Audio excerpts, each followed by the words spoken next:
भगवद गीता में कर्म के सिद्धांत को सबसे स्पष्ट रूप से परिभाषित करने वाला श्लोक अध्याय 2 श्लोक 47 है। यह गीता के सबसे प्रसिद्ध और महत्वपूर्ण श्लोकों में से एक है। श्लोक अध्याय 2 श्लोक 47। श्लोक की व्याख्या। सरल अर्थ। इस श्लोक का सीधा सा अर्थ है, कर्मण्येवाधिकारस्ते, तुम्हारा अधिकार केवल कर्म करने में है। मां फलेषु कदाचन, उसके फलों पर कभी नहीं। मां कर्मफल हेतुर्भूर, तुम स्वयं को अपने कर्मों के फलों का कारण मत मानो। मां ते संगोलस्त्व कर्मणि, और न ही तुम्हारी आसक्ति लगाव कर्म न करने में हो। श्लोक का गहरा वर्णन। यह श्लोक निष्काम कर्म योग का मूल आधार है। भगवान श्री कृष्ण अर्जुन को युद्ध के मैदान में उपदेश दे रहे हैं, जब अर्जुन अपने कर्तव्यों कर्म से विमुख हो रहे थे, क्योंकि वह उसके फल अपने प्रियजनों की मृत्यु से डर गए थे। इस श्लोक को 4 हिस्सों में गहराई से समझा जा सकता है। 1. तुम्हारा अधिकार केवल कर्म करने में है। गहराई। मनुष्य के नियंत्रण में केवल उसका प्रयास, उसकी मेहनत और उसका कर्म है।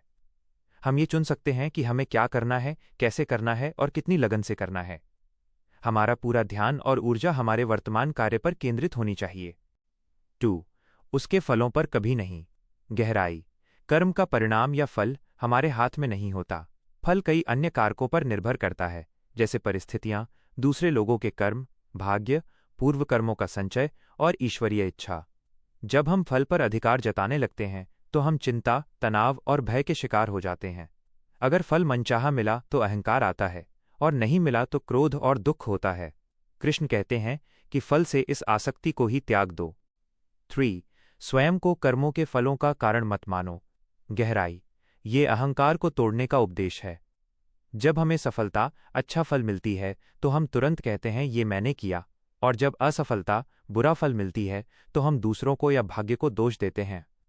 श्री कृष्ण कहते हैं कि तुम केवल एक कर्ता हो, लेकिन अंतिम परिणाम के एकमात्र कारण नहीं। इसलिए न तो सफलता का घमंड करो और न ही असफलता का शोक। 4. कर्म न करने में भी तुम्हारी आसक्ति न हो। गहराई। यह श्लोक का सबसे महत्वपूर्ण संतुलन बिंदु है। फल की चिंता न करने का मतलब यह नहीं है कि व्यक्ति आलसी हो जाए और कर्म करना ही छोड़ दे, अकर्मण्य हो जाए। ये सोचना कि जब फल मेरे हाथ में है ही नहीं तो मैं कर्म ही क्यों करूं, ये भी एक प्रकार का मोह, आसक्ति ही है। कर्तव्य पथ से विमुख होना भी उतना ही गलत है जितना फल की चिंता में डूबकर कर्म करना। संक्षेप में, यह श्लोक हमें फल की चिंता और कर्म न करने, इन दोनों अतिवादों एक्सट्रीम से बचकर अपना कर्तव्य पूरी निष्ठा और समर्पण से करने की प्रेरणा देता है। उदाहरण द्वारा समझें। 1. विद्यार्थी का उदाहरण। एक विद्यार्थी के हाथ में क्या है? कर्म। नियमित रूप से पढ़ाई करना, विषय को अच्छी तरह समझना, परीक्षा की तैयारी करना और अच्छे से पेपर लिखना। उसके हाथ में क्या नहीं है? फल। परीक्षा में कितने अंक आएंगे? पेपर जांचने वाले शिक्षक का मिजाज कैसा होगा? परीक्षा के दिन उसकी तबीयत कैसी रहेगी? उसका परिणाम, रिजल्ट कैसा आएगा? गीता के अनुसार विद्यार्थी को अपना पूरा ध्यान सिर्फ पढ़ाई करने, कर्म पर लगाना चाहिए। अगर वो लगातार ये सोचेगा कि मैं पास होऊंगा या नहीं, मेरे 90% आएंगे या नहीं, फल की चिंता, तो वो तनाव में रहेगा और ठीक से पढ़ भी नहीं पाएगा। और अगर वो ये सोचे कि पता नहीं पास होऊंगा या नहीं, छोड़ो पढ़ाई ही नहीं करता, अकर्मण्यता, तो वो निश्चित ही असफल होगा। सही मार्ग है फल की चिंता छोड़कर अपना 100% प्रयास पढ़ाई में लगाना। 2. किसान का उदाहरण। कर्म। किसान का अधिकार खेत जोतने, सही समय पर बीज बोने, खाद पानी देने और फसल की देखभाल करने पर है। फल। फसल कितनी होगी ये उसके हाथ में नहीं है। ये मौसम पर, बारिश पर या किसी प्राकृतिक आपदा न आने पर निर्भर करता है।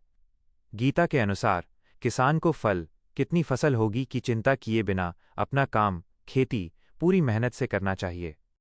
3. अर्जुन का उदाहरण। मूल संदर्भ। कर्म। अर्जुन का क्षत्रिय धर्म युद्ध करना था। फल। युद्ध में जीत होगी या हार, भीष्म और द्रोण मरेंगे या वो स्वयं मरेगा। गीता के अनुसार कृष्ण ने कहा कि तुम फल, हार जीत, मृत्यु की चिंता मत करो और न ही युद्ध करने से भागो, अकर्मण्यता। तुम बस अपने कर्म, क्षत्रिय धर्म पर ध्यान दो और युद्ध करो। इस वीडियो में भगवद गीता के अध्याय 2 श्लोक 47 के अर्थ को आधुनिक जीवन के संदर्भ में समझाया गया है। YouTube video